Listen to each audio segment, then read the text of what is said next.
დღევანდელმა ექსპერტმა ბატონმა რევაზ ველიჯანაშვილმა მის მიერ გაცემული ექსპერტიზის დასკვნის ირგვლივ ცალსახად და ერთმნიშვნელოვნად განმარტა ის, რომ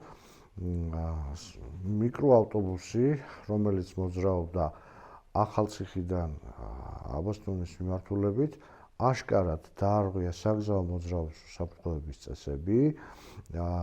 იგი გადავიდა მისი სამოძრაო ზოლის საპირისპირო ზოლში, სადაც მოხდა ავტოსაგზაო შემთხვევა, შეჯახება მძიმე სატვირთო ავტომანქანასთან, რომელსაც მართავდა ჩვენი დაცვის ქვეშ მყოფი. ბატონმა ექსპერტმა ისიც განმარტა, რომ ფაქტიურად მიკროავტობუსის მძღოლს, რომელიც თავისსავე ჩვენებაში განმარტავს 30 მეტრიდან დაინახა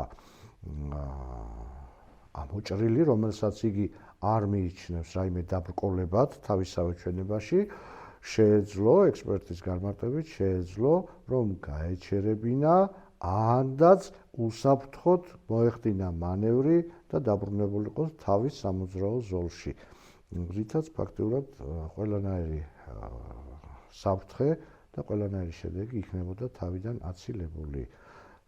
ეს დაადასტურა ბატონმა ექსპერტმა, რითაც ცალსახად და ერთმნიშვნელოვნად გახლავთ ის მტკიცებულება, რითაც ვერ და არ დგინდება სატვირთო ავტომანქანის მძღოლის ბრალეული ქმედება დამდგარ შედეგთან.